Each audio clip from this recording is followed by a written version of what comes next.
Good morning, and I now call the school board meeting for Tuesday, December 15th, 2020, and welcome to our meeting. The invocation today will be by Pastor Rachel Hughes, who will be joining us virtually from Curlew United Methodist Church.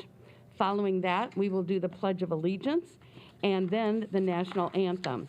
The National Anthem will be performed by the Vox Nova Chamber Choir from the Pinellas County Center for the Arts at Gibbs High School under the direction of Matt Clear, Director of Choral Activities. Would you please stand?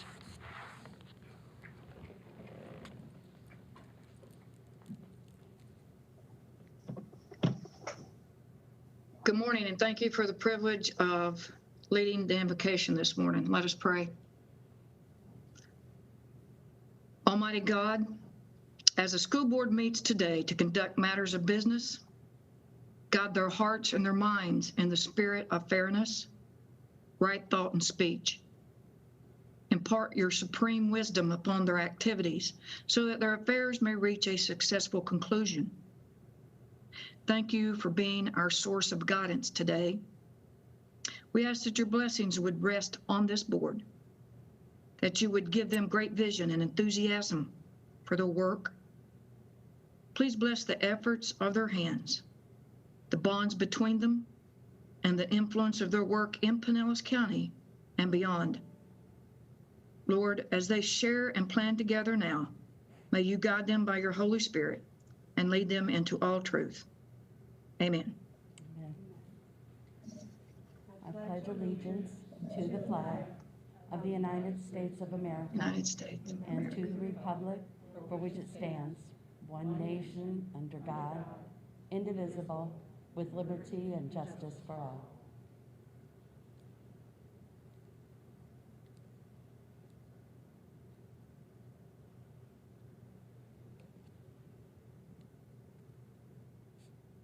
Oh, say, can you see by the dawn's early light what so proudly we hailed at the twilight's last gleaming, whose broad stripes and bright stars through the perilous fight o'er the ramparts we watched were so gallantly streaming, and the rockets red above bursting in air came through the night that our flag was still there. Oh, say does that star-spangled banner yet wave o'er the land of the free and the home of the brave?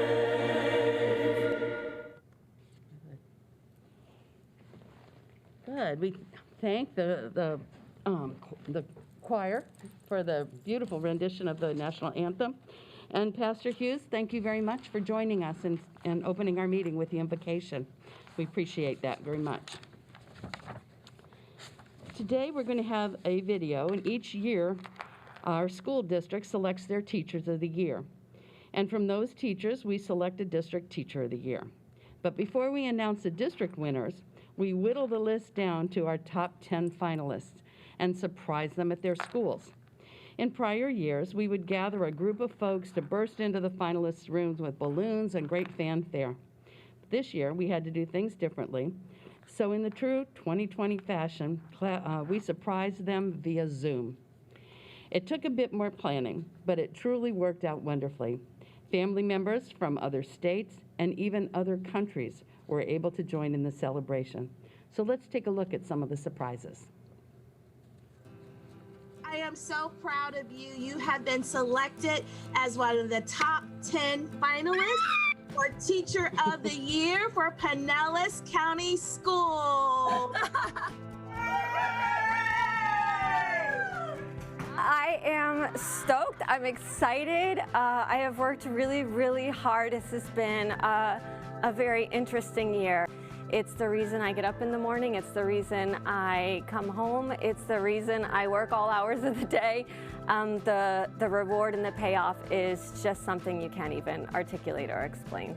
I have so many students that I know are rooting for me, and I can't wait to see how this year ends. It's going to be incredible. I need to tell you something. Congratulations. You are the top 10 finalists for teacher. No way. Oh my gosh. No way. Holy mackerel, this is quite exciting. Let me see this. Oh, I'm overwhelmed. I don't feel worthy, but I'm proud. You know, I think I've tried really hard to do my absolute best, and so I feel like I'll do my absolute best to represent us. So I've worked in a variety of jobs, and this one is by far the hardest, but it's the most rewarding. So I've had just a fantastic experience. I feel like I've grown the most that I ever have in my life just doing this job, because it's hard, but I feel like it's really rewarding. Like I feel like I accomplish something every day, and it feels good.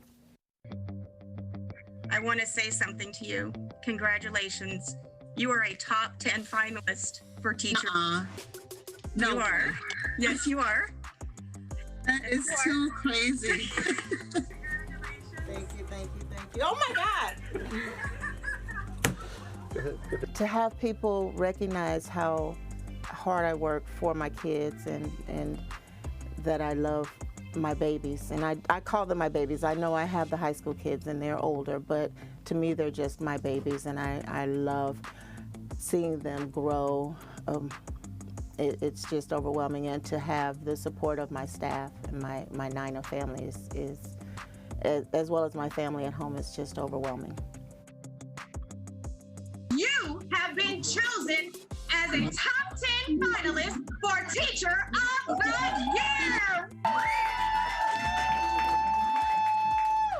I am just so amazed and grateful for my team and the Pinellas County School System. And I think this is the best county ever, and I'm so proud to be a member of it. The teaching profession is my alternative family in my life. I love these kids, no matter where I am. They mean more to me than anything. And to make a change in their life, I just want to be a part of making their lives better. And I hope I can do that.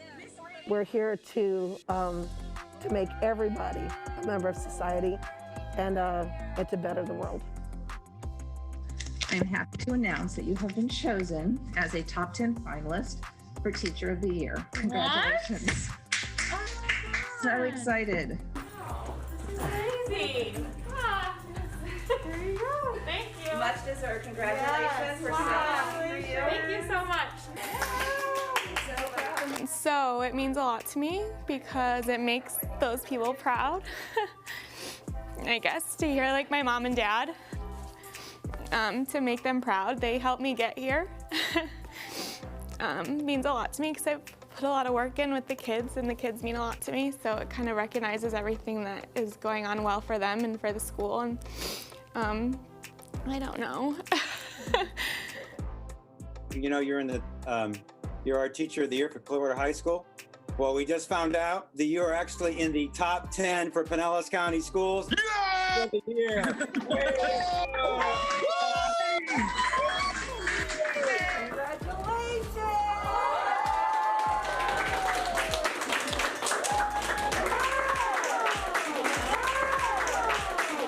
It means a lot to be, recognized, but, it starts with these guys. All my accomplishments are their accomplishments, and if it wasn't for having a group of students that's so passionate and caring and driven, I don't think I'd be here. And secondly, the administration here is very supportive and helps us attain all the goals that we've set for ourselves. Your top 10 Teacher of the Year. Thank you. I'm just floored. I'm surprised. I don't know. I know how great the teachers in this district are, so it's really an honor. Oh my gosh! Thanks, guys. they're the best part of the job. So when I come in and make that connection with the kids, like everything else that's going on, when we close the door and get started in the morning, everything else just goes away. It's just us and making progress and getting closer to whatever our dreams are. You have been selected to be a top 10 finalist for Teacher of the Year for the 2020-2021 school year. Congratulations. Yes. It means that we're doing the right things for these kids, and I'm glad to be a part of that because my kids deserve the best, and I do the best I can to be the best for them. Very proud of my school and my students and my family for supporting me. Guess what? What? You have been selected as a top 10 finalist for Teacher of the Year for Pinellas County Schools. Congratulations, Ms. Collier. That's awesome.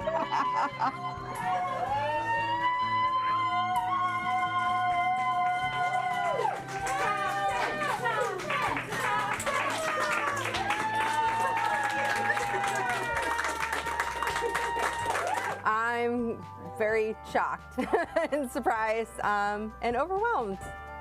You know, we put all of this effort into what we do, and we pour our hearts into our work, and just being recognized for what we do, it feels amazing to know that what we do matters to our communities, to our colleagues, and to the kids. I'd like to congratulate you. You have been selected as the top 10 finalists for Teacher of the Year. Congratulations!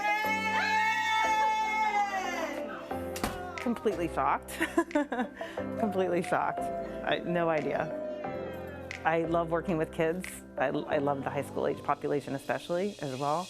I love being in a medical magnet program where I can take some of my experience and some things that I've applied throughout my life and be able to, be able to explain and show and demonstrate that to the kids.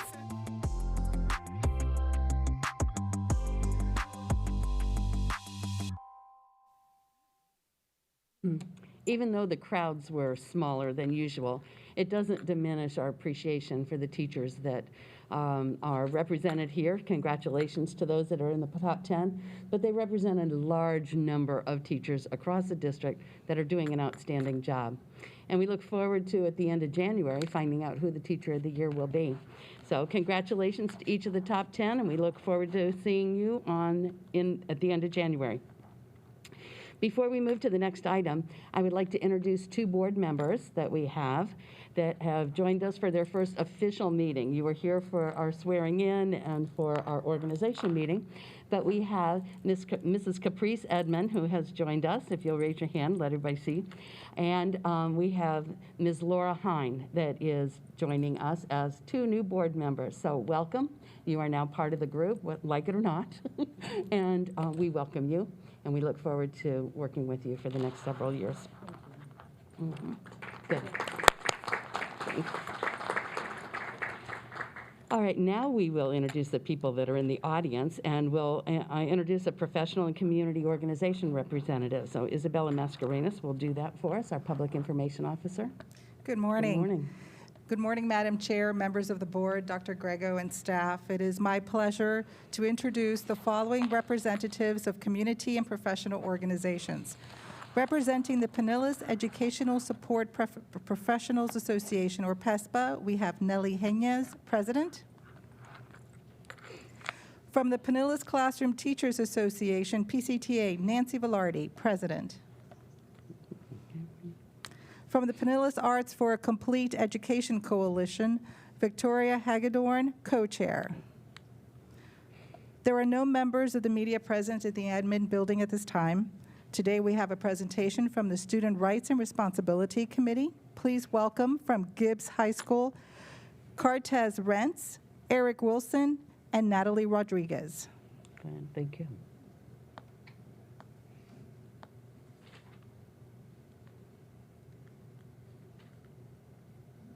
St. Petersburg, Florida.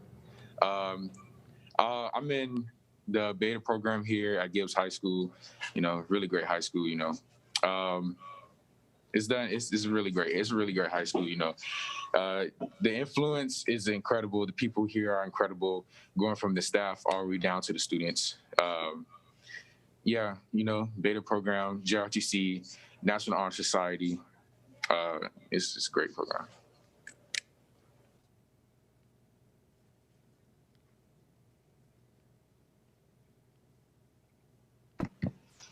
Hi guys, my name is Eric Wilson. I'm an instrumental major at Pinellas County Center for the Arts at Gibbs High.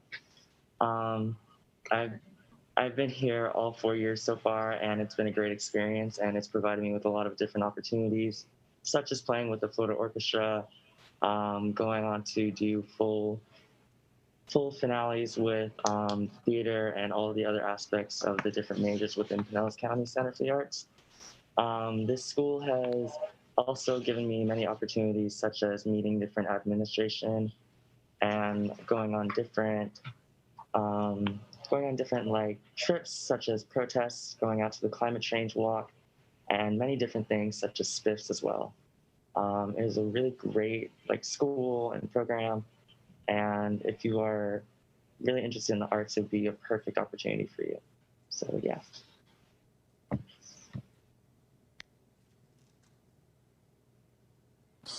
Hello, I'm Natalie Rodriguez. I'm in the beta program. I do JRTC, FBLA, National Honor Society, and well, from being at the school, this is my 4th year. Everyone here is very helpful. They want you to do your best, and they provide you all the help and all the resources that you need in order to get there. I've had many times where I was in those moments where I needed the help, and some teachers, some administrators, they let me come in and they would just sit with me and help me get what I need to do.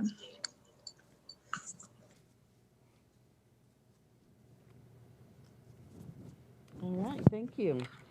We enjoy always hearing from the students that are representing their schools when they come forward with this. All right, so Dr. Grego, are there any changes to the amendment, to the agenda? 3 amendments to the agenda, Madam Chair and school board members. First is 7.13, which I'm making a recommendation to change it to alternative 2, which is that the employee has requested a hearing. So the recommendation is without pay, to suspend without pay effective December 16th until the conclusion of that hearing. The second amendment to the agenda is 8.2, which I believe the board members requested all of the exhibits to be included on the issuance of the certificate of participation, so that those were included and added to 8.2. And the third is a new item. It's a non-consent item that I'll talk about later, but it's the request of the approval of the CARES Act funds agreement with the Pinellas County in the amount of $17.2 million. So those are the 3 amendments to this agenda. All right, good, thank you. And I find good cause to include each or amend each of the items that was mentioned, 7.13, 8.2, and 8.3. Thank you. So we have an adoption of the agenda as amended? Okay. So Mr. Dudley made a motion to adopt the agenda as amended with Mrs. Long seconding it. All in favor, say aye. Aye. Opposed, say no. It passes unanimously. We'll now move to special order, a presentation of the Government Finance Officers Association, the GFOA, certificate of Achievement for Excellence in Financial Reporting and award of final reporting achievement to the District of Pinellas County Schools. Dr. Grego? It gives me great pleasure to recognize our entire Finance and Business Services Division. I know usually I'm able to look at Mr. Smith square in the eye, but he's over to my right here. So it gives me great pleasure to recognize our Finance and Business Services Division with this highest award that's given in the United States, and it's the Government Finance Officers Association of the United States and Canada. has awarded the Certificate of Achievement for Excellence in Financial Reporting to the District School Board of Pinellas County for its comprehensive annual financial report. Sometimes people recognize it as CAFR, for the fiscal year ending June 30th of 2019. The CAFR has been judged by an impartial panel to meet the high standards of the program, which includes demonstrating the constructive spirit of full disclosure to clearly communicate its financial story and motivate potential users and user groups to read the CAFR. The Certificate of Achievement is the highest form of recognition in the area of governmental accounting and financial reporting, and its attainment represents a significant accomplishment by government and its management. So personally, on behalf of this board and certainly as the superintendent, I want to give this most sincere appreciation and congratulations to not only Mr. Kevin Smith, the Chief Finance Officer, but our entire Finance and Business Services Division. Every employee in that division owns a piece of this recognition, and I want to thank them for their efforts and accomplishments. Thank you, Madam Chair. Mr. Smith, would you like to say a few words? No, other than just to thank the staff that works with me. I have a lot of great staff that helps to contribute to this effort, so I'd like to thank them and thank this board for your cooperation in our finances. Thank you. Well, Mr. Smith, we've always known that you're the best, so it's nice to see that other people recognize it as well. So congratulations. Good job.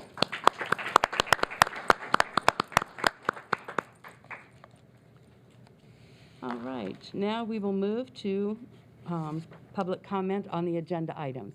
During this time, during our meetings, we have 3 opportunities for people to be able to speak. One is if there is a public hearing or second reading on a policy. The second opportunity is for people to come speak on specific agenda items. And then after our meeting is adjourned, we have an opportunity for people to come speak on any subject that pertains to the business of the district. So right now, we're going to have any speakers, if they have signed up, to speak to specific agenda items. Ms. Simonetti, do we have any? Board members and Dr. Grego, we have 1 speaker today on specific agenda items. Victoria Hagedorn will speak to consent item 7.5. Good, thank you.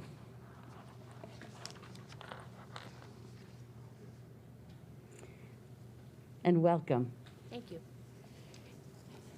Good morning, Madam Chair, board members, Dr. Grego, and staff. As mentioned, my name is Victoria Hagedorn, and I represent ACE, Arts for a Complete Education, of which I'm sure you're familiar.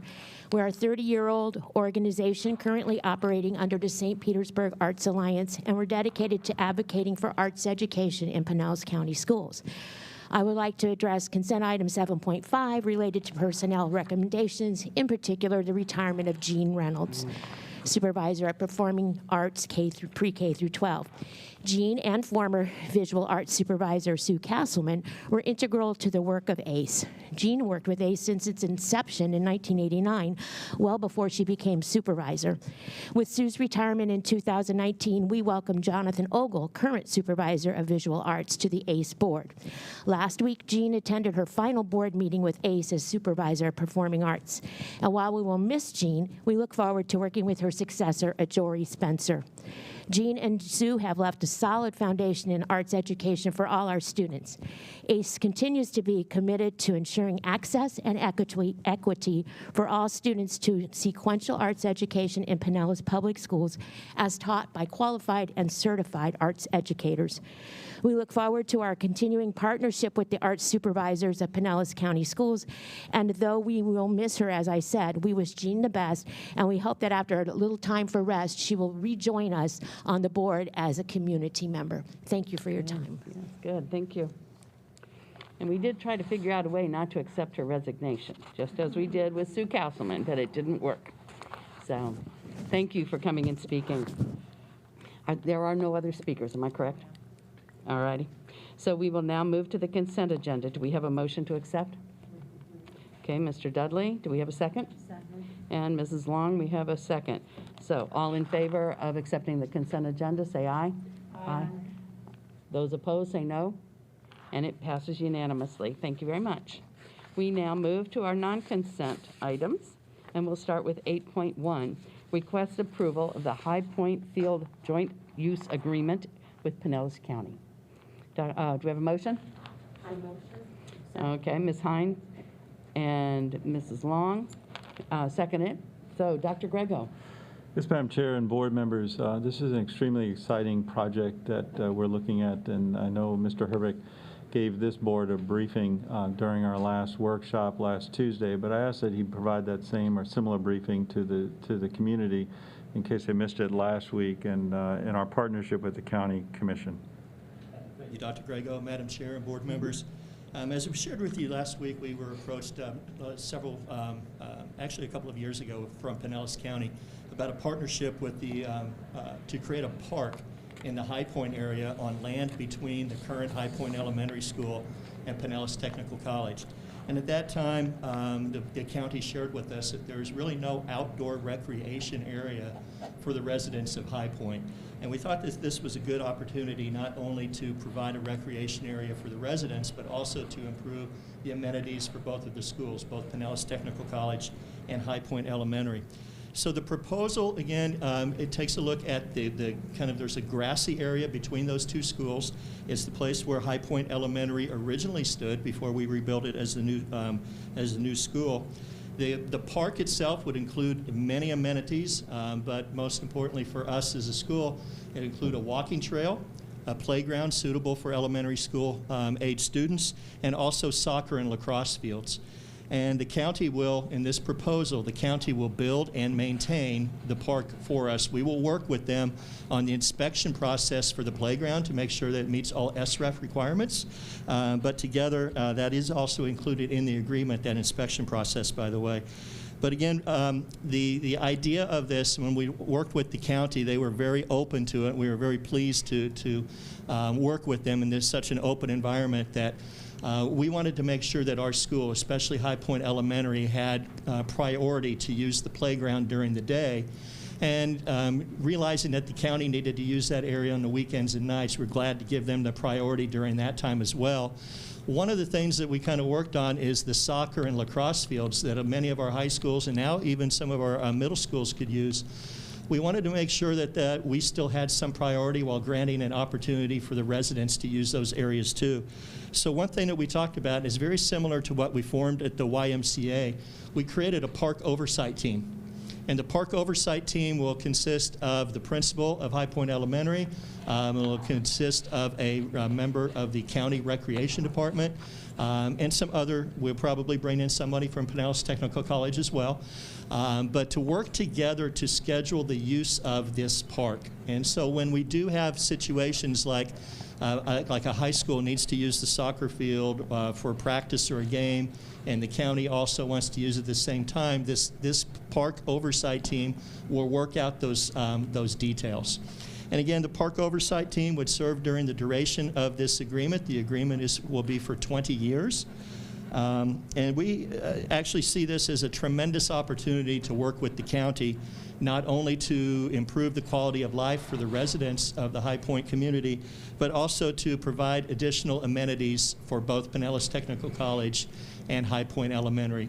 We could also see it as being a possible field trip destination for other elementary schools as well. The County Commission, I believe, will review this in January. They have not approved this yet. Their staff has, and you see the agreement that both staffs have approved. But your approval of this today will kind of move it forward to that second step of approval from the County Commission. If at that time there are any changes from the County Commission, we can bring it back to you with either a change or some type of an amendment. Very good, thank you. Board members, is there any discussion? Ms. Hine? Yes, I just wanted to say that I'm very excited. Oh, sorry. Turn your microphone on. There you go. I just wanted to say that I'm very excited about this, and I'm speaking in support of it. I think Pinellas County Schools, being the largest landholder in this county, we have great opportunity and great responsibility. So as we enter these kinds of agreements and as we move into the design of them, certainly keeping, as I've said before, I think that outdoor learning environments for all levels of schools are important. This collaboration in between the elementary school and the community use is just a great use of space.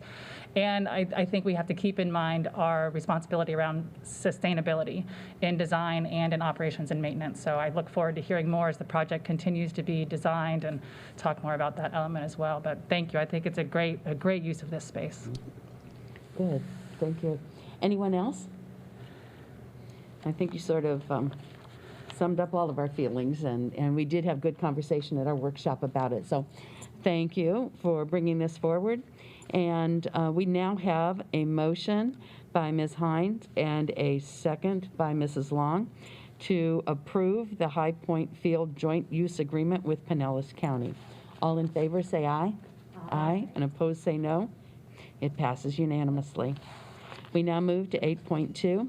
We request approval of the certificate resolution authorizing the issuance of the Certificate of Participation, Series 2021A, to finance the acquisition, construction, and equipping of various educational facilities in the district. Do we have a motion? Motion. Okay, Mrs. Long made the motion. Do we have a second? And Mr. Dudley made the second. Dr. Grego. Madam Chair and school board members, thank you for your continuing support of our primary goals in our construction capital outlay project that I know Mr. Herbeck consistently shares with you in before each and every presentation, and your willingness to stay the course no matter what. And so with this, I'm going to ask Mr. Kevin Smith to kind of present this, as we also talked at length, and I want the public to know that this board discussed at length at the last workshop last Tuesday for the certificate of participation. But if you could present this item for the board's hopeful approval. Certainly. Before I do, I'd like to introduce some guests that we have here with us today. In the process of issuing these COPs, we have support from our partner organizations. We have Mr. Will Reed, who's with Ford & Associates, who acts as our financial advisor in this process. We have Mr. Ritesh Patel, who's our bond counsel in this process, and Mr. Rick Patterson with Raymond James. Mr. Patel is with Neighbors Giblin Nicholson, and Mr. Rick Patterson is with Raymond James, who acts as the underwriter when we sell this bond issue. The district has had historically low debt. We don't really issue a lot of debt. This will be our second round of COPs. The first one was issued back in 2017 in the amount of $60 million. The balance on that currently is approximately $54 million. When we originally issued that first round of... Can you just move a little bit closer? There you go. Thank you. When we originally issued that first round of COPs, it was in the amount of, as I mentioned, $60 million. It's about $54 million now, and it was for some construction purposes, which Mr. Herbeck will talk about in just a moment. But what I wanted to mention is Mr. Patterson and Raymond James, when we issued that issue of COPs, we actually had the finance program from Northeast High School come and join us when we sold those certificates of participation. It was really very educational for them. We're going to try and do something similar to that again this time. However, we won't be able to do it live in person. We used Raymond James' facility the last time they came live in person. It was actually in the summertime they came. We're going to try and do something to that effect again. So what a certificate of participation is, it's a financing mechanism utilized by Florida school districts for the purposes of financing the acquisition, construction, and equipping of various educational facilities. This issue will be in the amount of approximately $72 million. The agenda item says not to exceed $75 million. We anticipate doing it for $72 million. It'll have a 20-year payback. The finance market right now, the borrowing market right now is very, very favorable. Our interest rates on the original issue were between 3.5% to 5%. This one will be somewhere in the neighborhood of about 3%, probably somewhere below 3%. So if you have any questions, we have our gentleman here from the various groups that could perhaps answer those as well as myself. All righty. Board members, any discussion, questions? No. Dr. Carr? Thank you, and really appreciate that you incorporated a learning opportunity involved with this piece. And also, I just want to again thank Mr. Smith. I know we've all individually spent time with you to have a more in-depth understanding of this process, and really appreciate you for your time and for giving us the opportunity to learn more about this.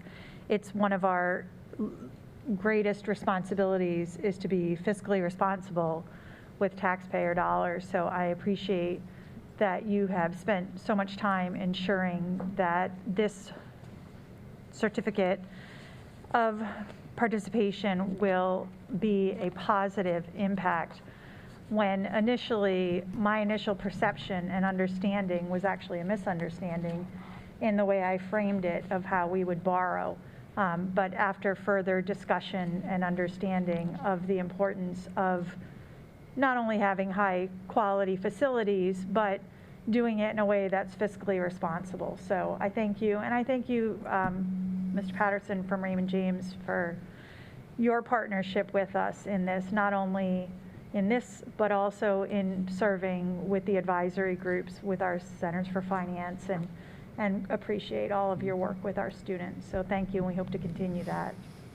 So in an effort to shorten this presentation, I skipped over Mr. Herbick, who perhaps is going to talk about some of the projects he's going to finance. All right, Mr. Herbick. I'll make up that time, Mr. Smith. No, thank you, Mr. Smith. The projects that we have on schedule for this COPS offering would be 3 schools: Clearwater High School. It's basically a campus-wide renewal, much in the same kind of vein as what we did at Pinellas Park Middle School. At Clearwater High School, we anticipate saving about 1/3 to maybe somewhere between 1/3 and 1/4 of the buildings, and renovating them, and the other buildings will take down and rebuild. So Clearwater High School is actually the anchor of this COPS offering. It's the anchor project of the other 3 schools. The other 2 are very similar projects. It's a 10-room wing addition at North Shore Elementary School, and also a 10-room wing addition at Sawgrass Lake Elementary School. And both of those additions at both of those elementary schools not only will provide needed space for VPK and other programs that already exist or that the schools want to bring in, but also they will eliminate the use of portables that have been on some of those campuses for well over a decade. At North Shore, I believe there's 4. And at Sawgrass Lake, I believe there's as many as 8 portables out there right now. But again, all 3 of these projects, again, kind of reinforce the goals of the district. And especially with these, it's to enhance that instructional space, renew those older facilities, and get those portable cities that have been there forever and ever off of our campuses. So we're very excited about this. And one of the other things that it does, I think for the members of the public and for board members alike, not only will we be investing about $72 million into our schools and into our infrastructure, but that $72 million very, very conservatively will generate about $180 million worth of spending in our local economy. You think about the jobs it's going to create, and you think about the companies that we're going to hire to build these facilities. It has a tremendous economic impact here in Pinellas County and for our citizens. It does. Thank you. Any other comments from board members? Kind of following the lines and the conversation of Dr. Carr, it was very hard for me to go from a district that had no debt to assuming debt and having to go through that whole experience and trying to change my mindset. And very simply what it boiled down to is the interest rates are so low right now, and every day the cost of construction is going up. So economically, it was the best thing to do. And so I appreciate the fact that it was brought forward to us, that we even thought about doing this, because it had not been a conversation for many, many, many years in this district. And I think it's the right time to do it. And I think the end result, I'm excited. I want to see what Clearwater High looks like when all is finished. I'm excited about these projects, as well as very proud of what has already been accomplished with the first round of COPS. So I am very, very much in favor of this and looking forward to it. But it was a hard sell, both mentally for me as well as getting the questions answered within the district for us. So. Madam Chair, in addition to that, Mr. Herbick, I know, expressed this during the workshop, But these dollars then free up other capital dollars that we can accelerate some of the needed projects. And our goal, this board's goal, is to totally eliminate portables from the use that they were never designed to. And we've eliminated hundreds and hundreds of portables in our district and continue to do so. So these dollars will free up others to accelerate those projects of wings. And also sometimes we don't discuss the program innovation that needs to take place in order to keep our schools in the 21st century. It's one thing to have a building, but what's inside of that building? We're renovating and updating the CAT program up at Lakewood. We're doing a lot of things that are more program designed aspects that sometimes the person driving by the school may not see that infrastructure. But let it be known that the infrastructure of these schools are really at the heart of our curriculum and what students and why students and parents want to come to our schools. All right, seeing no other hands, we will vote on the approval of the certificate of resolution authorizing the issuance of certificates of participation, Series 2021A, to finance the acquisition, construction, and equipping of various educational facilities in the district. All in favor say aye. Aye. Opposed say no. It passes unanimously. We'll now move down to 8.3, request approval of the CARES Act funding agreement with Pinellas County in the amount of $17,276,993. Do we have a motion? Okay, Ms. Second, Dr. Grego? It gives me outstanding pleasure to, just overwhelming pleasure to bring this and walk this item in today. I usually don't like walking items in, as you know, but this one I was going to run in. I want to thank a couple of people first and foremost. First, I want to thank on our own staff, Lori Matway, for really spearheading this conversation consistently with their staff members and staying on top of it. You really do need someone to spearhead some of these conversations and not let them drift off the table or drift away. The other is I want to thank and the collaboration and the working relationship that I have with Mr. Barry Burton, the administrator of the county. He's a tremendous gentleman to work with, always looking for the understanding of how we can help one another, how the school district and the county commission can work together.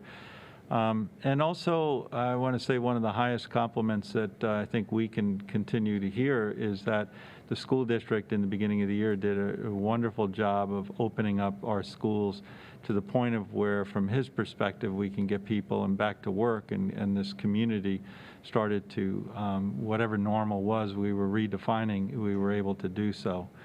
With that, he has a full understanding that the CARES funds that were issued to K through 12 were not sufficient. We all knew that. We were grateful for the amount that we received. It was somewhere around $21 million by the time we dispersed it to private charters. I think our take was about $19 million, and we've spent far more than that.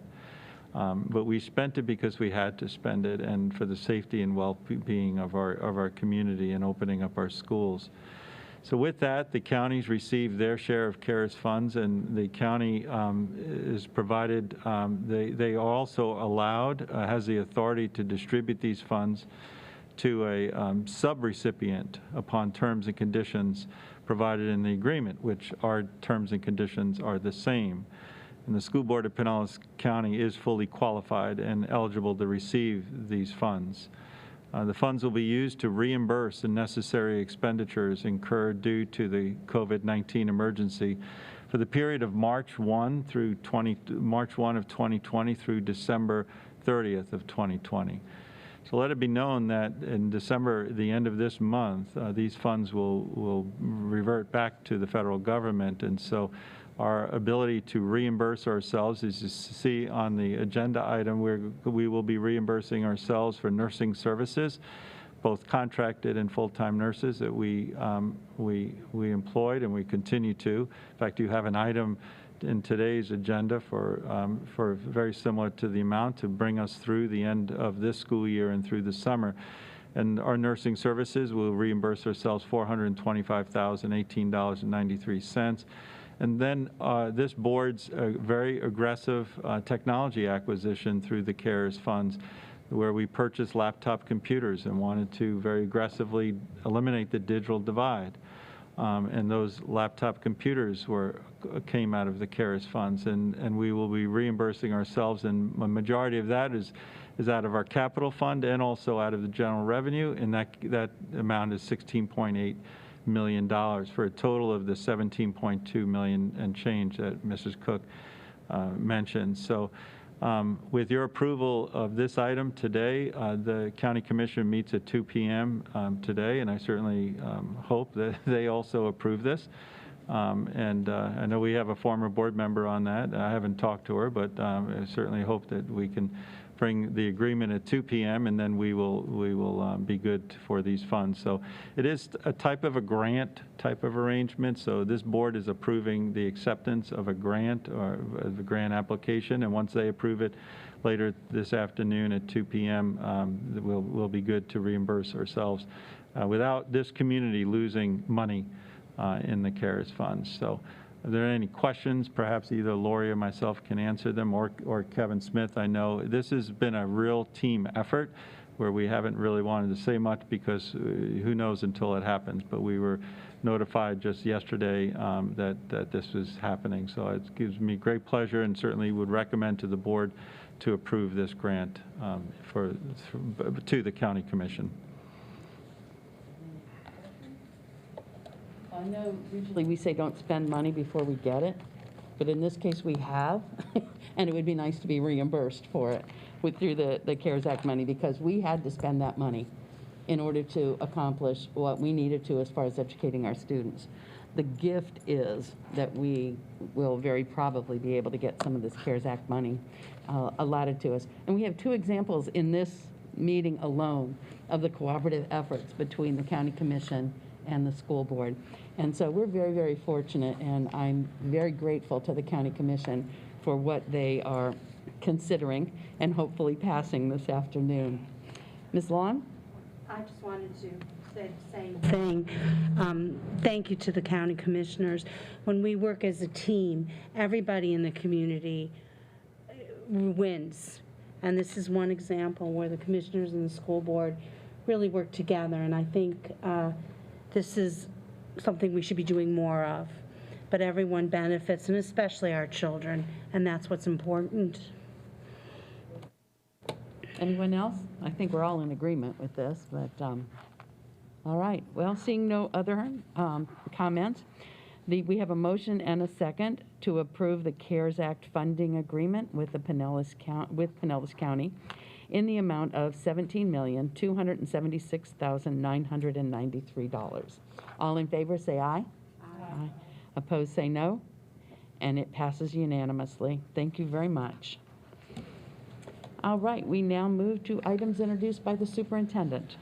Thank you, Madam Chair, and to the school board members. I passed around the celebration of life with Mr. Reuben Hepburn, and I want to thank Pat Wright for her shepherding that event and really representing us and this board and myself and to the events that led. But certainly we grieve and celebrate the life of Principal Hepburn, who led in leadership both at Gibbs High School and Dunedin High School, and will forever remember his mantra of respect, excellence, and pride, as that will certainly be his legacy, and the school will certainly continue to remember and build upon that. Also want to say that as this board reviewed, and we've reviewed very in detail the second semester plan for the Department of Education. We have submitted that, and we received word back. They are reviewing that, and so we'll continue to work with the Department of Education to see if there's anything that we need to add or subtract, or there's any gaps in that. That process will take place over the next few weeks, even over the holidays. I will keep this board informed of anything that might be changing on that. I do want to remind parents, and it seems to be as when we move the start of the school year up, is that people got very comfortable with that January 4th as being a non-student day. That now January 4th is a student day, and January 19th is now the teacher planning day. So I expect to see everybody in school January 4th and fully ready to go after the winter break, and we'll have a break on the 19th as that becomes the teacher planning day. First day of the second semester then becomes, as the calendar was revised when we started school later, January 20th. Want to just sing the highest praise for the Tarpon Springs High School production Hamilton project that is being displayed. I went Saturday night at the great opportunity, and they honored Gene Reynolds again, but really the alumni night, the place was really buzzing in terms of the production that they have. If anyone cares to go, it's out on the football field. It's a very safe environment, but they have the final two shows. One is tonight, and then there's one this Thursday, and that's at 7 p.m. on their football field. But congratulations to Principal Lisa Fedelitis in the Leadership Conservatory, Kevin Ford, and all those involved. Just an unbelievable production of the Hamilton project. As you know, you saw earlier the PCS and Teachers of the Year, the finalists. In terms of that, we also have, right when we come back from the holiday, from the break, we have the Support Employee of the Year finalists. And like we say every year, we cannot run this district without our support employees. They are absolutely outstanding. And several years ago, we broke this awards up into 5 different categories because we have such a vast amount and different job classifications in this area. So we wanted to celebrate more and more people. So we have a classification called Classroom Support, and want to recognize Tu Tran from Rowlings Elementary School as the finalist and under Classroom Support. And then we have another category, Clerical, Yolanda Simmons from Boca Ciega High School. And then our next third category is Food Service. We want to recognize Pamela Clark from Jamerson Elementary School. Then our fourth one is probably one of the largest one, Maintenance, Safety, Health, and Transportation. And we want to recognize Brandy Mackey from Sutherland Elementary School. And our last one, the fifth one, is Plant Operations. And we certainly want to congratulate and recognize Dorothy Skonecki from Blanton Elementary School. So we'll be celebrating those individuals as well as all of the support employees that they represent right after the break, and certainly want to congratulate them as we have our Teachers of the Year finalists. I want to also recognize a student, Benjamin Dunham, Tarpon Springs again. He's a senior and a percussionist and was selected as one of the 2021 Young Arts Award winners. The National Young Arts Foundation identifies the most accomplished young artist, and we have arts and complete education in the audience, I know today, that are between 15 and 18 years old or in grades 10 through 12 in the visual, literacy, literary, or performing arts. And this is the first time that a Pinellas County School student has ever been recognized with this honor of the category. So congratulations once again to Lisa Fedelitis and the Leadership Conservatory, Mr. Kevin Ford, for this national type of recognition.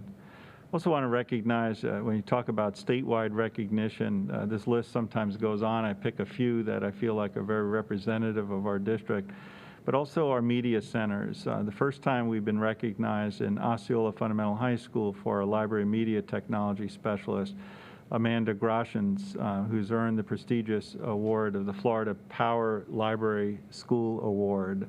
And Amanda is the first, as I mentioned, high school. We've had several elementaries and one, even I think it was Largo Middle School, be recognized. But this is our first high school, and it's a trend that we certainly want to continue with. It recognizes outstanding library programs that are fully integrated into the school's curriculum. So congratulations to Mike Benet and his staff.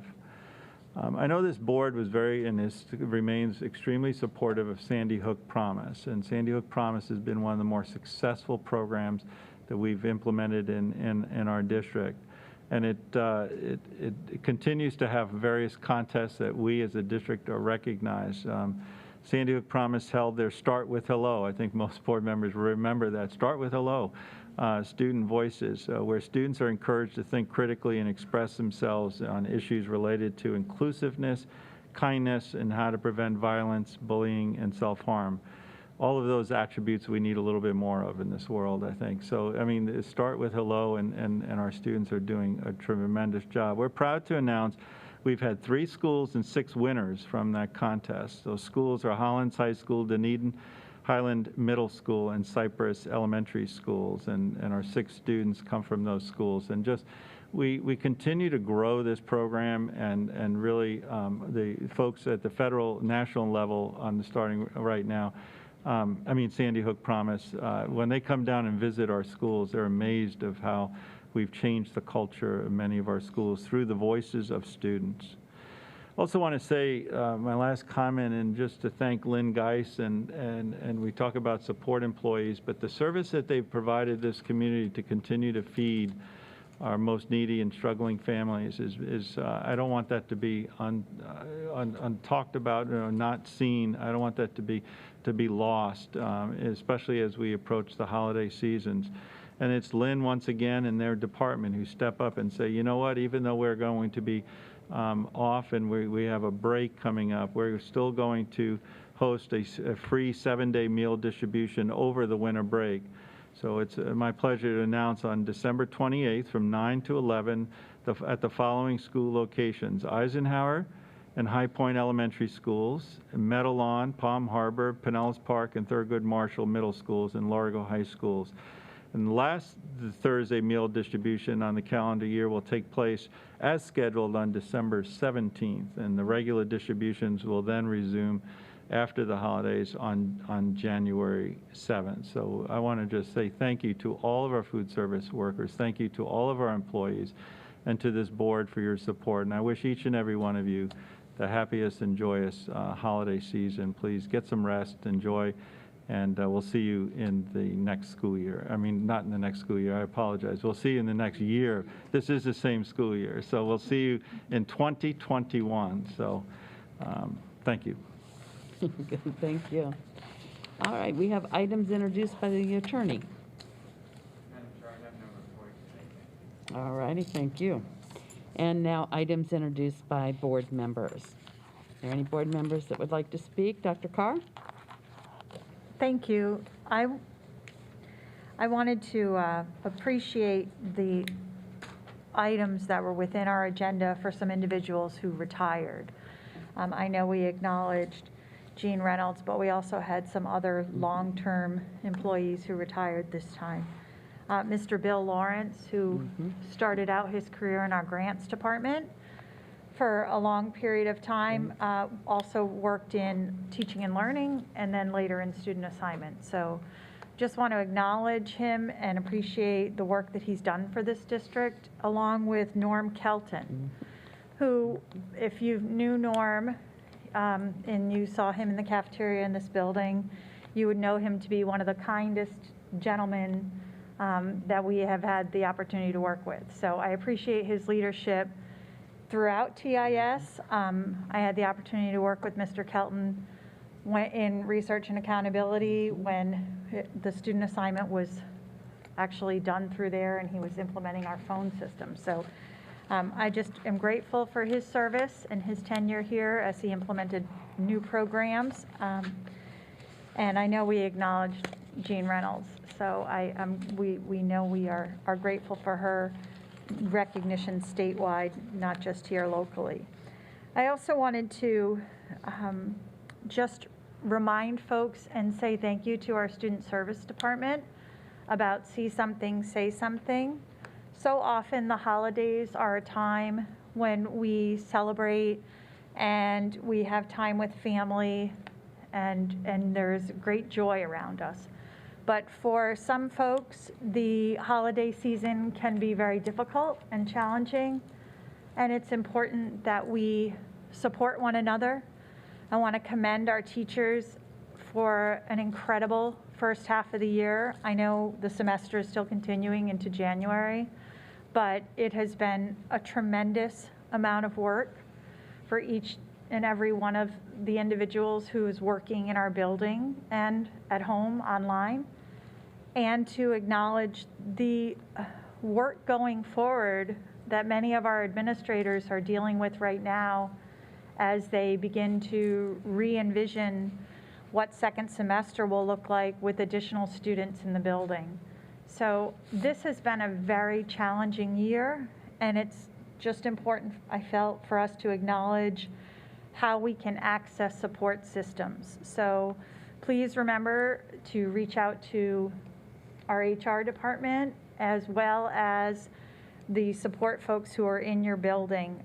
We've done a lot of training, as you acknowledged, with Sandy Hook and with our See Something, Say Something, and our tip line. So we've seen so much evidence of it being utilized and the great need to provide support to our students and our teachers and our parents and families. So I know the Student Services Department has been working overtime as well as, and I include our nurses in that.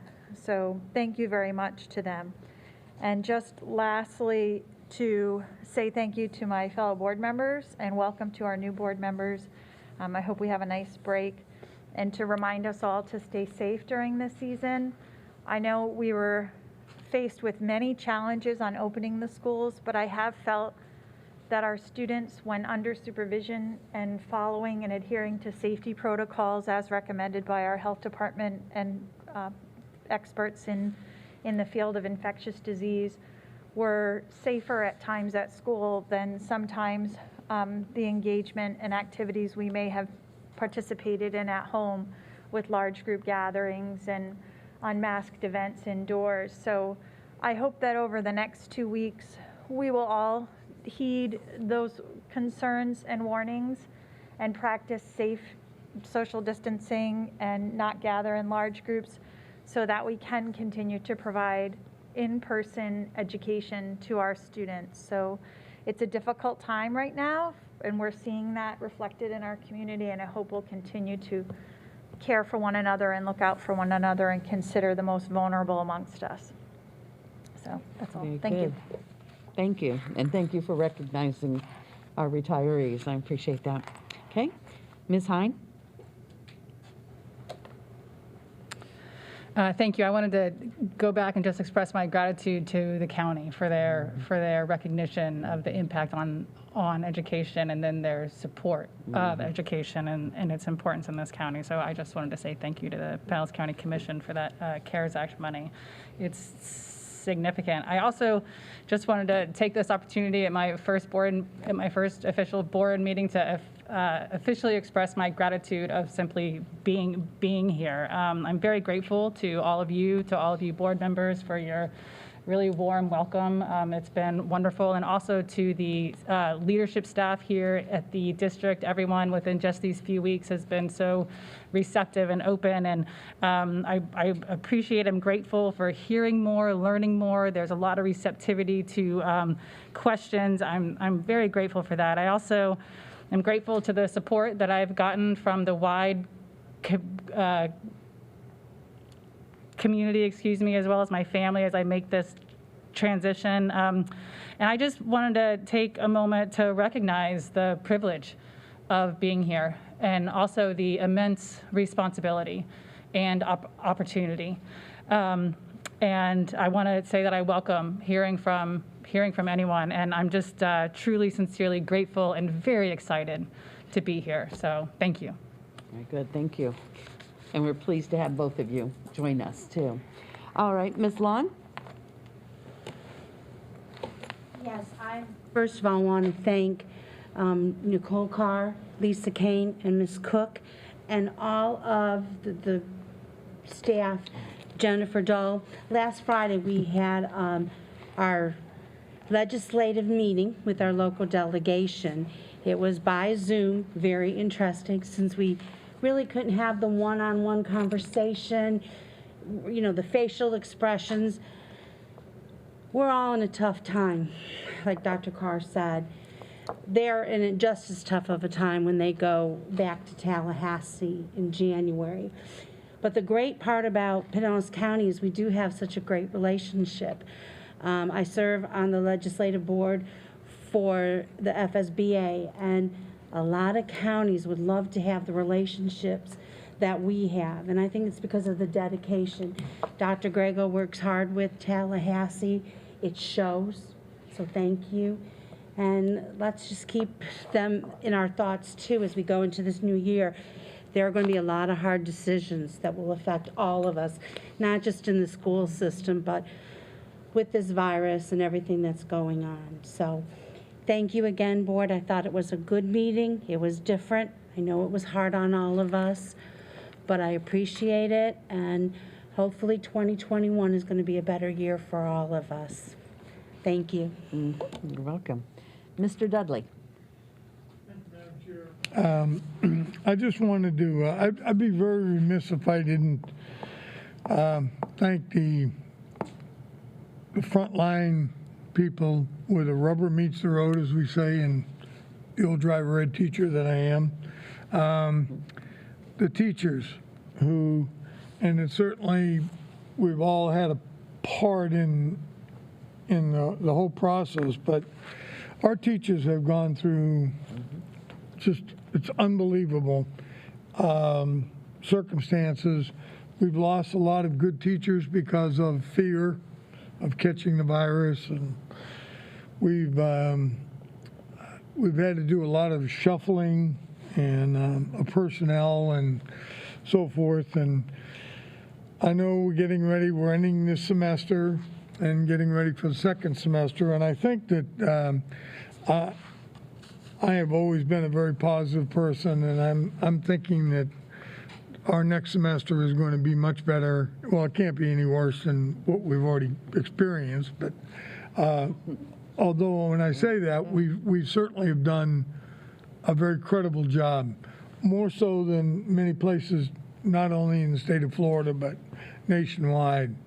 Our teachers have stepped up, gone way beyond anything they ever dreamed of going into teaching.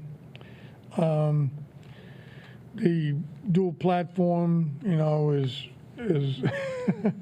it's been very challenging, and they've accepted.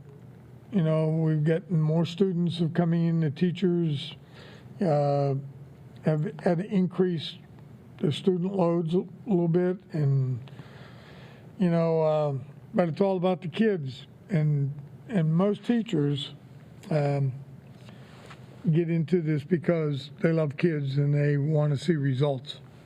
And I know that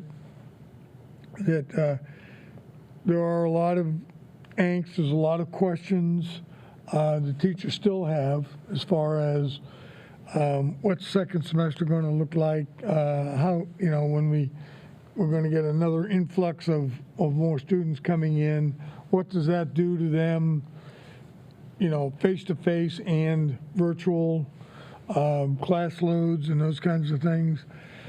And in the protocols, I know the vaccine has been working now. They had their first inoculations yesterday, and it's going to keep going, and eventually it's going to, you know, we'll all get it, and not the virus, but we'll all get the vaccine. And, you know, I don't know whether it'll ever be totally back to normal the way it was, but it'll certainly be an improvement. And I just want to comment and commend all of the educators, teachers in particular, for what they've done. It is just unbelievable. I feel bad for a lot of the kids, the children, particularly our high school kids who don't get to have that experience like the rest of us have had. And, you know, the virtual graduation, as great as it was, and I don't know how we could have done it any better. But even that, you know, they lost a little something in that, and they're grateful for what they got. But so anyway, I just wanted to say that I really, my hat's off to all of the teachers, and most of us up here have been educators, and we know I don't know what I would have done having to have to go through this. I probably would have adapted like everybody else, but certainly I didn't have to do it. And I just want to wish all of our educators and teachers in particular. You get a couple of weeks off, just enjoy your family, take a deep breath, and the first couple of days, first week or so, just don't think about all this stuff. Just kind of enjoy your family, and the closer you get to start of the second semester, and then maybe you can start worrying a little bit more. But I think that I think things will be better, and please keep a positive attitude. And we hear you, but we're pretty limited in some things we can do. And I just wish it wasn't that way, but that's reality. And but I just wanted to let you know that we really appreciate everything you've done, and continue to do day in and day out. And with that, I will say Merry Christmas, Happy Holidays, Happy Kwanzaa, whatever you celebrate. Just enjoy your time off and enjoy your family, and just take a deep breath and try to relax. Thank you. Good. Thank you. Mrs. Kane? First of all, I would like to thank the Pinellas County for extending this additional CARES funds to Pinellas County schools. We are so grateful to be getting this reimbursement, and we want to thank them for working with us. Also, welcome to both of our new school board members. We look forward to working with you both in the future and appreciate you being here. Finally, I wanted to say, as I sat here contemplating that this is now the final board meeting of 2020, what could sum up, what can you say about 2020? Everybody just hears that and they roll their eyes, they shake their head. But an interesting quote came to mind as I thought about it from, as you all know, I have a musical theater background, so I think in terms of theater, and I thought of Alice in Wonderland, and the quote that comes to mind is, "Necessity is the mother of invention." And wouldn't that sum up our year in the education field of 2020? Absolutely. I want to commend all of our teachers and staff, support staff, everyone throughout the district, from bus drivers to lunch staff who have worked double, triple overtime to make sure that students throughout some of the shutdown were receiving meals, were getting the help that they needed continuously throughout the school year. Teachers reinvented their classrooms online. They had to learn how to hybrid teach. They had to reinvent everything about the way we do education in Pinellas County throughout 2020. And they've really done a great job overall. And we know that there's always going to be hiccups. There's always going to be challenges and difficulties that we face in any new endeavor and in any new project. And I believe that as a district and as a county, we have faced those with absolute courage. From each and every teacher, from students, we've faced them. And when you face those difficult uphill battles, you need to come at them with a positive attitude, which so many have put forth for their students, a caring heart to all of those around you, and also an open mind to the possibilities. As we continue to reinvent what we need to do in order to face the challenges in front of us, we need to keep an open mind and a caring heart to those around us. And I really commend so many of our staff in this district who have come through 2020 with an amazing attitude and have really done their best. When we look at our top 10 teacher finalists, they are the example of what we are in Pinellas County. They are the teachers that are striving for the best no matter what the circumstance. And we just truly appreciate them as board members and as members of the community, and also as a parent. I also want to thank the many thousands of parents out there who in Q1 did hybrid school with their student at home and got to experience a little bit of what it's like to be a teacher in the classroom. There are still many out there continuing with the hybrid option because of many, many different circumstances.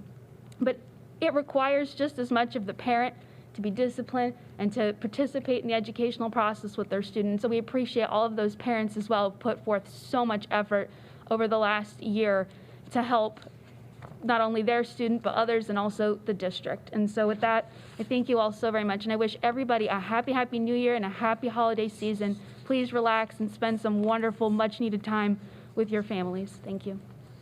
Good, thank you. And Mrs. Edmond? Thank you very much for the very warm welcome. From the first day entering the building, we were greeted by staff, and our questions, well, I'll speak for myself. My questions were welcomed from attending presentations and learning more about the work of the district. I sincerely appreciate you all for all the efforts that you are putting into making sure that we are well informed and knowledgeable about the work of the district. I would like to thank the teachers, administrators, support professionals for all of the work that you're doing to put our children first. Many of you know that I came out of the classroom before being elected as a board member, and the work is challenging. The work is much needed, and our children are counting on us. To the parents that are supporting virtual learning and doing the best that they can, please keep up the great work, and remember that support is available. You can always contact the school or the school district to find additional resources. As Dr. Grego mentioned, there will be food distribution available, and we have an amazing support staff, student services staff that really work hard to meet the needs of all children, emotionally, physically, and everything. You know, again, I am grateful for the support of the staff, the teachers, and the community, and I hope everyone has a fantastic holiday. And remember to contact the school board if you have any questions or concerns that you would like for us to focus or respond to. Again, happy holidays. Thank you. Good, thank you.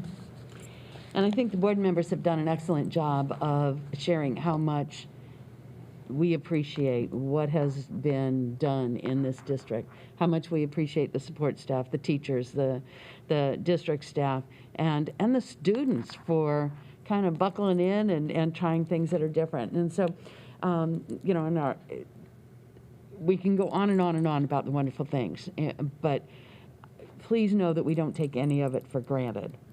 And we do appreciate it.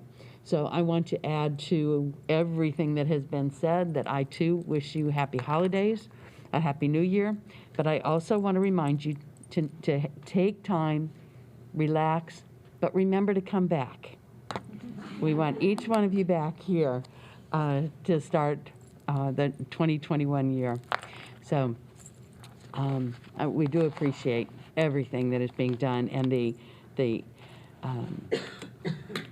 inventiveness and things that have gone through. And as we go through all of this, I think we need to really look at what did we learn? What do we want to keep? There's some good things that happened. And then what do we hope will go away quickly? Those are kind of some of our choices. So anyway, happy holidays. We wish you a Merry Christmas, Happy Kwanzaa. We're in the midst of Hanukkah right now, and Happy New Year. So with that, I will ask requests from the board. Dr. Corbett? Thank you, Madam Chair. I do not have any board requests recorded today. Yeah, I didn't think we did. All right. We'll have our board evaluation, which will be up here, and this will be the first one that you get to experience the way it is normally done. So we'll do that afterward. So with that, this meeting is adjourned. Madam Chair? Yes, sir? Will you, the schedule of either the Leasing Corporation, or are you doing that after this, immediately following this board We're meeting? going to do the speakers, and then we'll go to the Leasing Corporation. Good, thanks. I just want to remind you. Okay. Okay. All right. So, Mrs. Simonetti, do we have speakers? Board member, Dr. Grego, we have 10 speakers today under general public comments. Our first is Nancy Velarde. Okay. And while she's coming to the podium, I want to just remind people that this is our opportunity to listen. We don't engage in conversation back and forth with the speakers. We want to be able to hear what they have to say. We might be able to direct them to staff that can help them if they have a problem, or we listen. We may even take notes, and if necessary, we have more conversation, maybe at a workshop or at another time. So it's not that we're not answering questions, but this is our time to listen. We've had a lot of opportunity to speak, so now it's the public's turn. So welcome, Nancy. Thank you. Good morning. First, I would like to thank you very much for acknowledging the extraordinary struggle and results that our teachers and our support staff has come up with in order to make this successful. I appreciate, and they, I know, appreciate your acknowledgement. The new emergency order set forth by Commissioner Corcoran and supported by the governor has caused more than a bit of concern among the employees, especially those who have been properly protected up to this point of the school year. Many of our employees who have serious comorbidities that render them more vulnerable to the COVID-19 virus, as determined by the CDC, have been working in virtual positions providing instruction for the students whose parents opted to keep their children outside of the buildings. Unfortunately, with the new order stating that many of those students who are not showing adequate progress be returned to face-to-face instruction, many of those teachers will also be asked to return. This is especially worrisome since COVID-19 cases are on the rise, both in our system and in the surrounding communities throughout Pinellas. The fact may or may not impact parents' decisions about changing the modality of their child's instruction. PCTA fully understands the order must be followed. Our only concern is that employees continue to be provided with a safe and healthy environment in which to perform their duties, especially those most vulnerable. We have met with the district on December 9th to initiate these discussions, leading to the reworking of the MOU to correspond with the changes made necessary by the new order. We're grateful that the district agrees that additional protocols need to be implemented for the benefit of all involved. These conversations will continue in the new year, and we anticipate this collaboration will be successful, and an MOU will result to the satisfaction of all parties. Assuring that every child receives the quality education they deserve, while also ensuring the safety of all educators and students, is a tricky puzzle to solve. But if we work together with a shared willingness to employ creative, out-of-the-box solutions, we can make the best out of this out-of-the-box school year. As I've always made clear, my intent is to always work collaboratively with the district and with you to help make Pinellas the preeminent place to work. Along with all of the staff of PCTA and the PESPA offices, Nellie and I would like to wish every one of you a joyous holiday season and a happy, hopeful new year. For the first time, visions of sugar plums are not the only things we're looking for. Visions of vaccinations are now dancing in our heads. Have a wonderful, wonderful holiday. Thank you, everybody. Our next speaker is Dulce Gonzalez.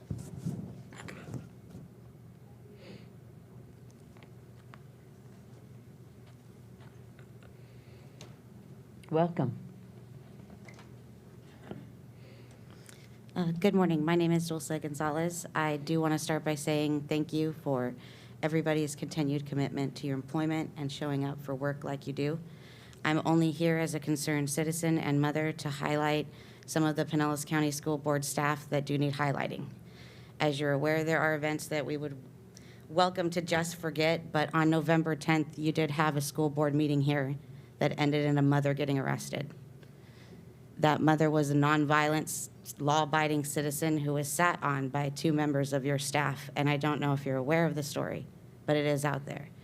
And my message is simple and clear, is that as far as the police force that you have here at the school board, the punishment needs to fix the crime.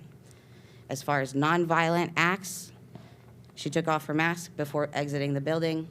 That is noncompliance with an ordinance, not breaking of a law. It didn't warrant that type of violence. And you do owe it to your staff and the people that put trust in you and in this community that you talk to your staff members and re-educate them that the punishment needs to fit the crime. And that's all I have for this morning. Good. Thank you.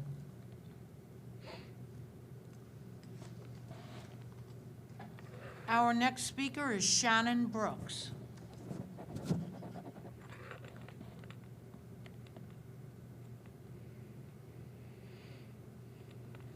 Good morning. How are you all today? Oh, just hello. I am here because of last month's events. I have several concerns. As a mother of two who go to the schools here in Pinellas County, what I saw last month at the meeting and how they treated a minor by your cops, that was brutality on a minor. You're telling me that you believe that we're doing things to keep our children safe? I usually bring my child. She could have been in that. She was 8 years old. She is 8 years old. I don't bring her today because I was afraid of your police officers hurting my young child. When I am seeing a 13-year-old girl who is literally right behind me, thrown on the ground, that's not right. And yet I have not heard any public apology to that child. And there should be one. That is my comment on this. And I really hope that this is addressed. Because if our children are not safe to attend a board meeting at a school board meeting, then where are they safe? Because they aren't safe in the schools that you are running then. That's my comment, and I really hope you all address that, and I'm not holding it against you, but I am holding it to you, if you understand what I'm saying, okay? I mean this with all respect. Nobody wants our children to be abused in any situation. Thank you. Have a great day. Good. Thank you. Our next speaker is Susanna Stile.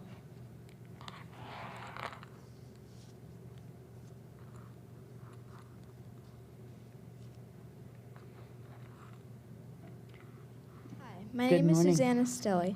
Last time I came here, I heard screaming like somebody was being murdered, which, by the way, I don't believe couldn't happen here. The security guards are doing the exact opposite of their job, and so are you. You're supposed to be helping parents, children, and teachers, but you're making us suffer. The security guards arrested somebody for not wearing a mask, and when her daughter tried to help her, the police slammed her and injured her. Are you not aware of things that happen here, or do you just not care? Because if you don't care, this is definitely the wrong job for you, because all you do is help children, teachers, and parents. You're in a position where you know that you're wrong, but you won't admit it because you're scared and ashamed. Instead, you could admit you're wrong and vote for the mask mandate in schools. And it's beneficial to you because you wouldn't have to listen to hours and hours of complaints by teachers, parents, and even students speaking up to try to change your minds. Additionally, nobody would dislike you anymore. People would be thanking you. It would be beneficial for everybody in this room. You need to pay attention to logic. A couple of weeks ago, we were trapped in this hallway that I am about to walk through, and a police officer said that me and my mom could not leave until she put her mesh mask back on. When I leave this room and remove my mesh mask, will your police block that same narrow hallway and trap me and my mom again, or will you let us go? This is beyond the level of ridiculous, annoying, stupid, and insane. Unmask the children. Thank you. Our next speaker is Michelle Stile.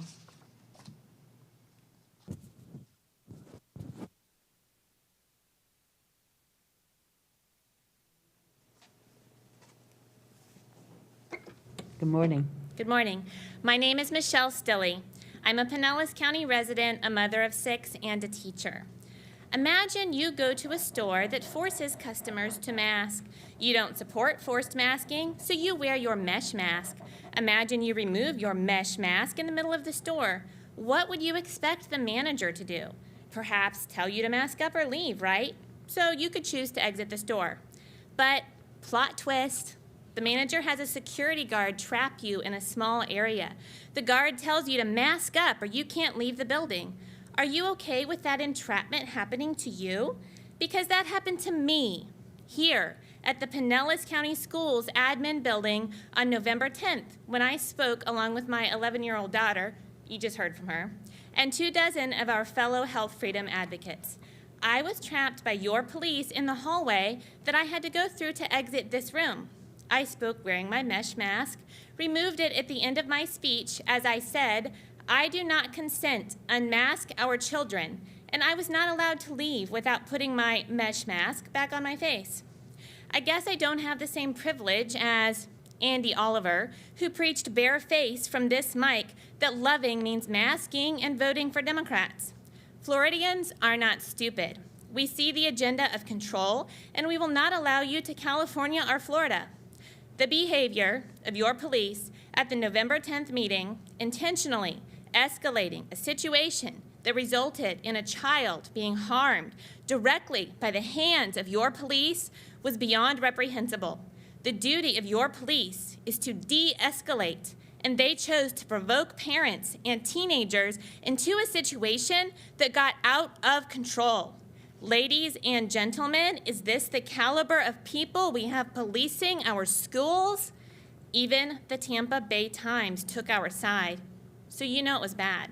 They quoted me in their article as saying, it was unthinkable to describe the behavior of your police. My daughter and I were up here speaking at the time the escalation took place, and we heard the screaming. We request a public statement of apology. Dr. Grego, you work for us. After I remove my mesh mask, will your security guards allow me to leave, or will they trap me to assert their power like an alpha gorilla? Let's see. Unmask our children. Merry Christmas. Thank you. Our next speaker is Deborah Focht.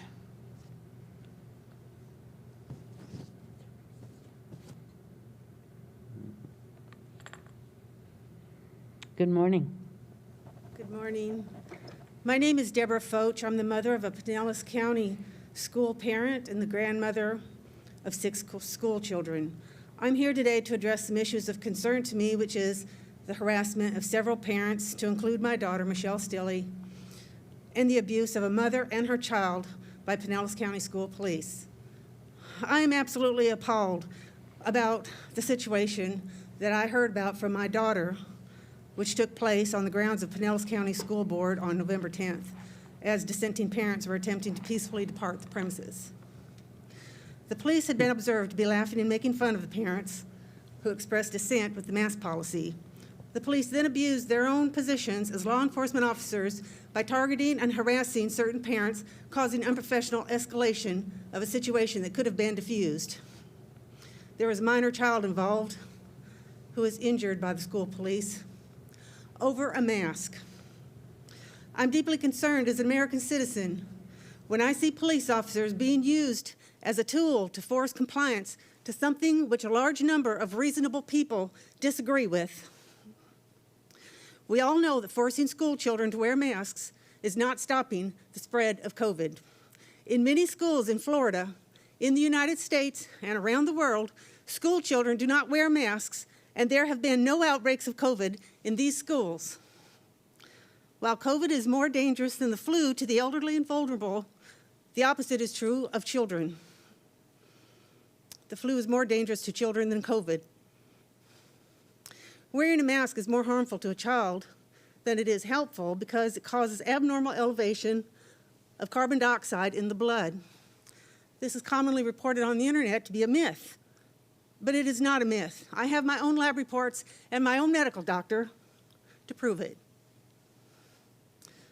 The parents who dissent with the mask-wearing policy in school are not the ones burning down the cities and agitating for defunding the police. Some of these dissenting parents have family members who are the police. A professional law enforcement officer treats all people with respect. I hope to never hear of the school police abusing their power and harassing my daughter or any parent or child ever again.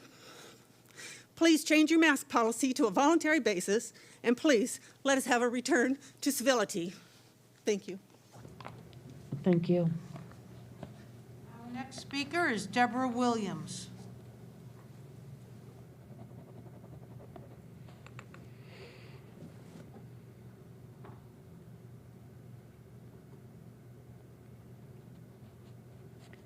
Good morning.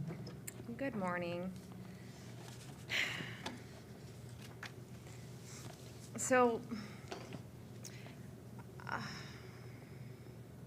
This is difficult for me to be here today because the last time I was here, I was chased off of your property by one of your officers, Officer McBride, with handcuffs as he intimidated me as I walked off the property. So my nerves are going. It's very difficult for me to, be here and speak, and for me to even walk in the building was extremely traumatic, to be honest with you. And I just feel like you should all know that. And now I just want to start with a quote from a well-known human rights champion. You may recognize him, Martin Luther King Jr. One has a moral responsibility to disobey unjust laws. In order to stand for human rights and civil rights, looking back at history, it has never been easy or pleasant. However, it must be done. We must have those willing to stand boldly, bravely, passionately, even as School Board Member Bill Dudley called me jokingly as I walked out from this room the last meeting. Thank you for mocking me, sir. We must have those willing to stand for what is right and just in the face of oppression and adversity. The folks coming to speak to you all today, including myself, and in the past as well, we're not here to cause trouble. We're here to bring you awareness. We're here to bring you a message. We're here to bring you perspective. This is what you've been missing. You ignore it. You won't hear it. We're here to help you. We're not your enemies, and if you listen to the wisdom and you take action, you can make a huge shift in the lives of children in this district, and not just the kids, but the teachers as well, and the families, and in our community in general. The events that happened at the last meeting were disturbing. Directly after I spoke and I was exiting the building, I witnessed 3 of your officers here, big guys, physically putting their hands on a small woman, the mother who spoke before me, and prevent her from leaving this building. When did it become acceptable to treat parents this way? When did it become normal to bully, intimidate, manhandle, and terrorize parents just because their opinions and beliefs are different than yours? When did it become okay to criminalize parents for standing up for their children and for standing against absolute tyranny? You have a dictatorship going on here, and you've made it acceptable to mistreat those who are different. You are enabling division and discrimination in our schools and in our communities. I know that's difficult to hear, but it's the truth, and I wish you could see it. We demand fairness, justice, and accountability now. We demand accountability for the behavior of the Pinellas County school staff and police at the last meeting, specifically Officer McBride, who was the one who intimidated me on my way out. He chased me off the property and threatened me with handcuffs. Thank Your you. masks are an illusion. Thank you.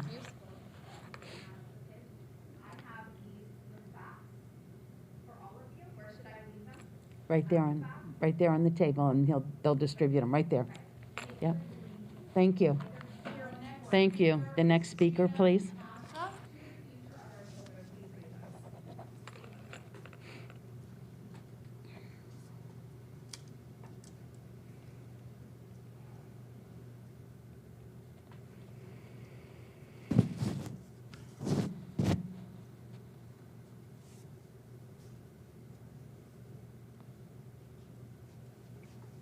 Good morning. Good morning. My name is Gina Casa, and I have an 8th grade child and a high school senior. First off, I'd like to discuss that if masks work, why can my middle school daughter not have her locker? She weighs 82 pounds, and her backpack is 25 pounds, with books, notebooks, her lunchbox, and her laptop. Her back and neck are in so much pain every night from carrying it up and down the stairs of Carwise Middle School. This virus has a 99.9% survival rate. My very immune-compromised family had a very interesting scenario. My 2 children got COVID. I was their caregiver 24/7. It took them 2 days to fully recover. I have had chemotherapy, and I have every autoimmune disease known to man, and I did not get it. I've never worn a mask during this entire event.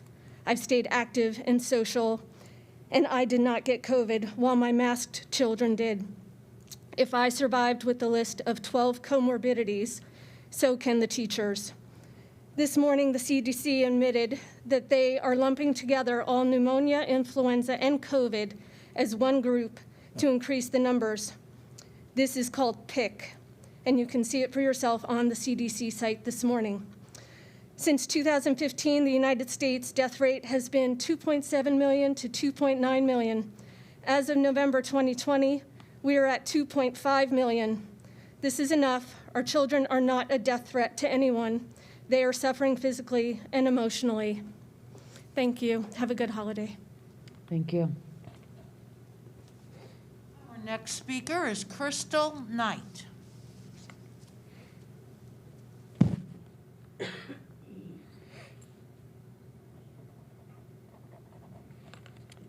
And good morning. All right, so, last time I was here was my first time, with the whole unmasking of the children.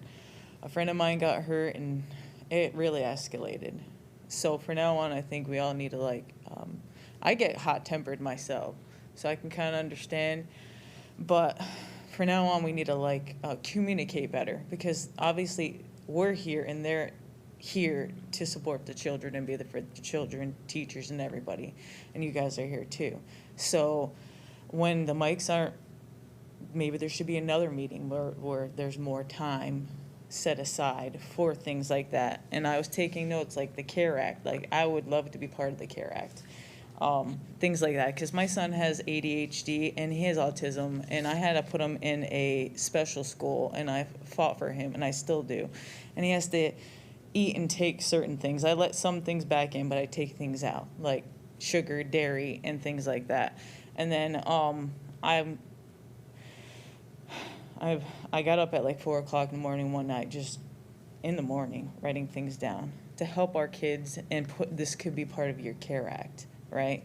The masks eventually have to go away. None of us, I don't care what anybody says, likes wearing a mask. So I use stuff like doTERRA, Breathe in my mask to help breathe. That could possibly help out with the kids or something, using essential oils or something, anybody. The Breathe helps with your lungs. And you could probably use Vicks.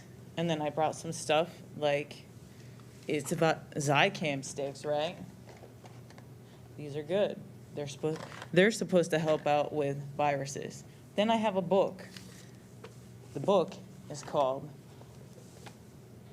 The Lost Book of Herbal Remedies. These are things you can do, and parents and teachers can do at home. Could be part of the CARE Act, right? Is in this book itself, it has stuff on infectious diseases that you can help take blue and black elderberry, oregano, thyme. These are things that you can put in your food and you can take daily. And then in this book also has stuff, immune system, for your immune system, like reishi. And reishi also is part of the infectious disease. And on that, there's a bunch of stuff, ashwagandha, all this stuff we can take on a daily basis in our kids, and this can be part of your CARE Act, right? And then I got this way back years because my son has autism, and the regular Pinellas County School, they could not handle him, so I had to take him out and homeschool him, right? So Dr. Axe, he is wonderful. I would Google him. This is where I started learning my stuff. And now my son, I provide for his school stuff like, it's called Active C. They don't usually take it, but I provide it. Water and stuff too. It's a small school, and it's a wonderful school. I love them, and they support my son. And talk to doctors, and I support nurses. People that put their lives on the line, I support, and I tell my son to be there, even though he has ADHD and he has autism and he has a lot of issues, to be there and support. And I'm there to support too. And the ones I support them that talked about how the police thing, that was horrible. That should have never happened. No one should have got hurt, especially a kid. Like, all right. But I'm going to give you my book. I'm going to lend it to you. My name is here, and I will be coming back so we can take care of things. Thank you.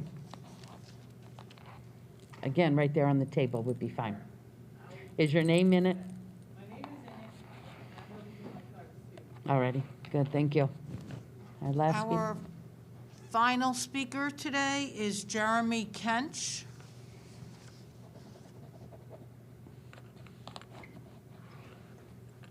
Good. Good morning. Good morning. My name's Jeremy Kench. It was my family that was actually assaulted here at your last meeting. I actually left work to come and try to see what was going on. It was treated very poorly. I was here at the meeting before that, tried to come in here and speak with my children on the mask. Our body, our choice. It's just a polite reference. You need it, you can wear it. We don't hate. We don't need them, we don't want them. But I was refused to speak at this meeting that day. So my family came back with my children to speak at your following meeting. And they talked, they did their piece, they left the building without wearing a mask. This is all being left out. My family was already gone. Your people were holding people against their will and trapping them and not letting them leave. So my missus and my children followed them, unfortunately. Why? It is what it is. But my family came back here to help that lady, and your people did not ask her to put a mask on, told the lady to leave, and then went up and told her they remembered her from the last time she was here with me, and then started to harass my son because he wanted to defend his mother with a finger up. This is all on video, and I want answers. This is not going unquiet, people. I am not going to let this go. Don't forget this face. You're going to see plenty of it because I'm not letting this happen again to anybody else. For the fact that if we were black, we'd be dead irritates me. We're far from racist. I don't see color. But for these people to feel that way just shows they fear too. I had faith and support in this system, and my children need support. They need structure. They need an education. For you people to do it like this, to attack a child, for that, I mean, I don't have no video, no report of this yet. I'm looking for all this. We have an attorney. The process is going to happen, so you're going to see me more. But I want to find out why the heck these people are not trained to de-escalate a situation, to take and hip check my daughter, kick her ankle, sprain her ankle, step on her finger, and then send them to the street while they arrest their mother and say that she kicked them in the back. We've got it all on video. I want your video too, and I want the record, I want the report. We're still asking for it through the system, through the court, through an attorney, and have not seen your video. But I've got plenty of video of these officers doing what they did already. I want an answer, people. I don't need your 3 minutes. God bless you. Merry Christmas, man, but that is just disrespectful. If I attacked a child, I'd be in jail right now. For your officer to do that and have no punishment. Thank you. This morning. Dr. Grego, would you like to follow up on this, please? Yeah, Madam Chair and to the board, I know we've listened to a number of speakers based on an incident that I know we were up here, so we haven't seen. And that's a November 10th incident, and I talked with Chief Luke Williams that morning after, or really that evening.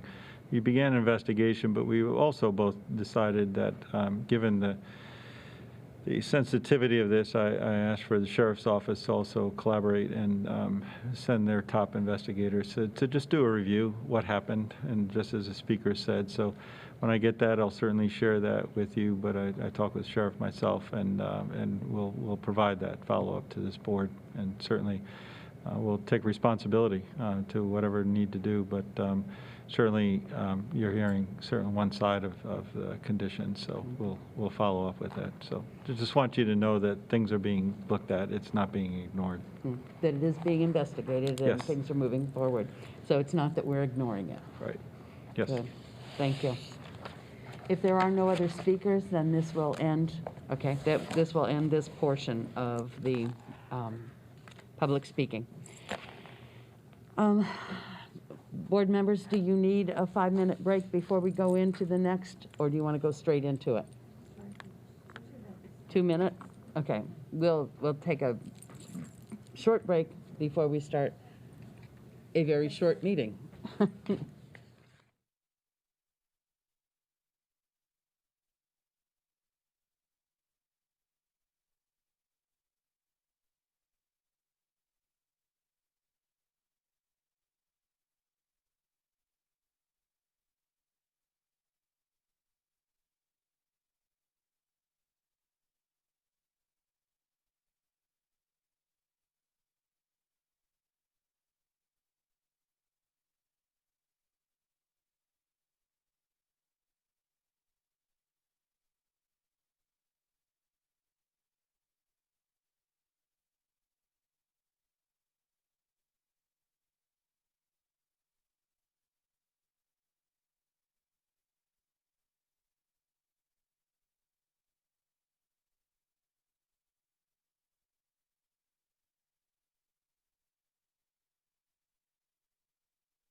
Okay, if everybody will take their seats, we'll start the next meeting.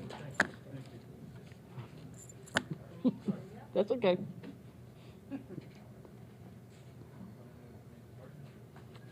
Everybody ready? Okay, give me a countdown, whatever we have to do. I can just start it? All right. What do I know? All right, I call to order today's meeting, Tuesday, December 15th, 2020. It's the Pinellas School Board Leasing Corporation meeting that we're having. I have called it to order, and we have one agenda item.